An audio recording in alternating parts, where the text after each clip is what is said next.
إن الله وملائكته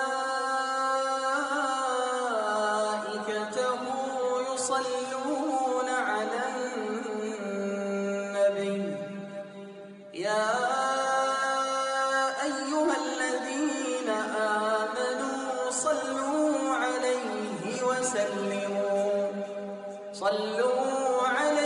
وسلموا تسليما.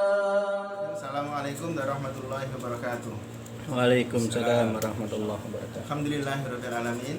Wassallallahu wasallimu ala nabiyyina Muhammadin khatamil anbiya'i wa sayyidil mursalin wa ala alihi wa ashabihi wa man tabi'ahum bi ihsan ila yaumiddin amma ba'd.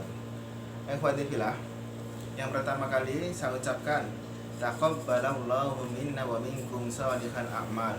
Semoga Allah Taala menerima dari kami dan kamu semuanya amal-amal soleh di bulan Ramadan. Amin. Ya Rabbal alamin.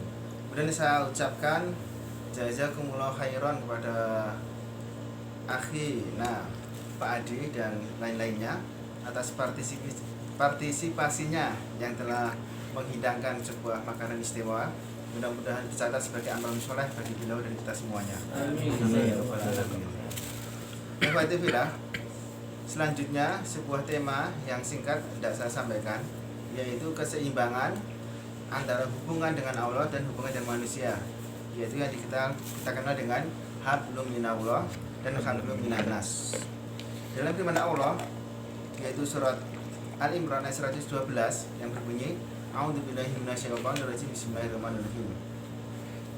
Duribat 'alaihimul dhillatu aynama thuqifu illa bihablin minallahi wa hablin minan nas wa ba'u bighadabin minallahi wa duribat 'alaihimul maskanah dzalika biannahum kanu yakfuruna biayatillahi wa yaqtuluna al-anbiya'a bighairi haqq dzalika bima 'asaw wa kanu ya'tadun. Yang artinya mereka orang-orang Yahudi itu senantiasa diliputi kehinaan dimanapun mereka berada, kecuali jika berpegang dengan tali Allah dan tali manusia, dan mereka mendapatkan kemurkaan Allah dan diliputi kerendahan. Yang dimana itu karena sesungguhnya mereka kafir terhadap ayat-ayat Allah dan membunuh para nabi tanpa alasan yang benar. Yang demikian itu karena mereka itu durhaka dan melampaui batas. Kepada inti dari ayat ini adalah orang-orang Yahudi itu senantiasa diliputi kehinaan dimanapun dan kapanpun mereka berada sampai hari kiamat. Mengapa? Karena dua hal sebabnya. Yang pertama adalah mereka kafir terhadap ayat-ayat Allah. Ini menunjukkan buruknya hubungan dengan Allah. Dan yang kedua, mereka membunuh para nabi. Yang ini menunjukkan bahwasanya buruknya mereka hubungan dengan manusia. Belum lama, baru saja di akhir-akhir malam-malam yang mulia di bulan Ramadan, kita menyaksikan kaum Yahudi itu membantai, membunuh kaum muslimin yang sedang melaksanakan sholat tarawih, dan juga menyerang dari udara, yang mana ini menunjukkan bahwasannya mereka itu nyata-nyata berbuat kerusakan di muka bumi. Kita doakan mudah-mudahan orang Yahudi itu hancur binasa oleh Allah Taala di dunia ini dan terhina di dunia dan di akhirat. Dan kita doakan kepada saudara-saudara kita yang di Palestina, mudah-mudahan Allah tolong di dunia ini dengan mendapatkan kesabaran dan juga pertolongan dari Allah Taala. Amin. Amin. Amin ya rabbal alamin. Amin. Selanjutnya ikhwati fillah, kita sebagai bangsa Indonesia, sebuah tradisi yang baik yaitu mudik dan ketupat. Terkandung makna di dalamnya itu adalah hubungan dengan Allah dan hubungan dengan manusia. Mungkin ada yang tahu makna dari ketupat itu apa? Fadhol ya, Ikhwan. Ketupat itu ada maknanya apa itu? Persegi 4. Hah? Ada. Pak Deni. Nah, ada manfaatnya. Ya, ketupat itu ngaku lepat atau mengakui kesalahan. Ini yang pertama. Kemudian yang kedua, laku papat, yaitu 4 pelaksanaan. 4 laku papat itu yang pertama adalah lebaran. Kemudian yang kedua luberan. Kemudian yang ketiga leburan. Dan yang keempat adalah laburan.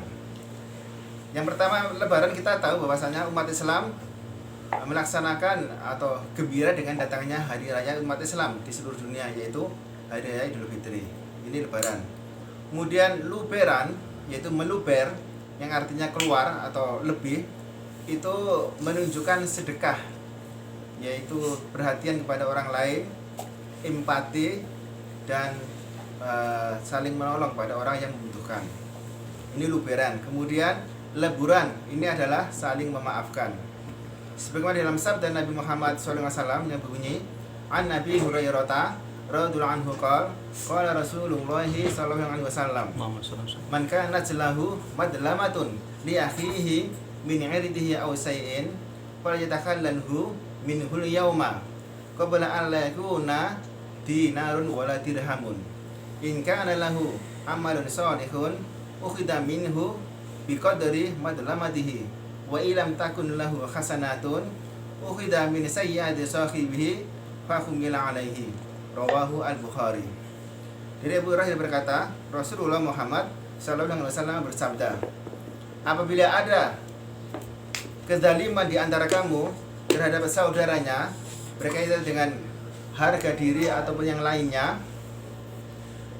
maka hendaklah ia meminta dihalalkan pada hari ini, yaitu di dunia, sebelum datangnya hari tidak bermanfaat uang dinar dan dirham. Apabila ia mempunyai kebaikan, maka akan diberikan dari kebaikan itu sebesar kezaliman yang ia perbuat. Kalau dia tidak mempunyai kebaikan, maka akan diambil keburukan dari orang yang dizalimi itu, kemudian diberikan kepadanya.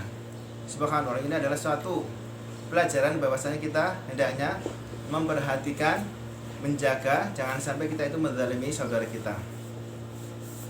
Kemudian yang selanjutnya, yang keempat itu adalah laburan. Ya. Laburan itu adalah cat warna putih atau kapur. Itu menunjukkan atau mengandung makna hati kita itu harus bersih suci, yaitu tidak iri, dengki, bakhil, kikir, tamak, serakah, akan tetapi memiliki hati yang bersih.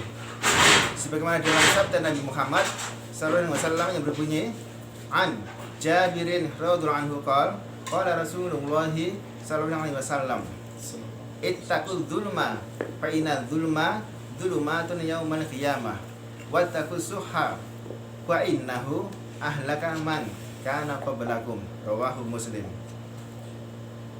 Dari Jabir yang berkata, Rasulullah Muhammad SAW bersabda, takutlah atau jauhilah darimu kezaliman, karena sesungguhnya kezaliman itu adalah kegelapan pada hari kiamat.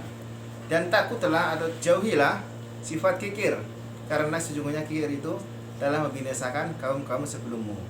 Ini akhwatifillah yang bisa kita kaji pada kesempatan yang singkat ini. Mudah-mudahan Allah SWT memberikan kepada kita hati yang suci dan hati yang bersih. Dan perlu kita tanamkan bahwasanya makna dari ketupat itu bukan setahun sekali ya. Kita ambil dan kita praktekkan dalam sepanjang hari yang kita lalui. Demikian, mudah-mudahan Allah Ta'ala memberikan kepada kita hati yang bersih dan suci. Amin ya rabbal alamin. Allahumma ati nufusan taqwaha wa zakkiha anta khairu man zakkaha anta waliyuha wa maulaha. Subhanallahi wa bihamdik asyhadu an la ilaha illa anta astaghfiruka wa atubu ilaik. Wassalamualaikum warahmatullahi wabarakatuh. Waalaikumsalam warahmatullahi wabarakatuh.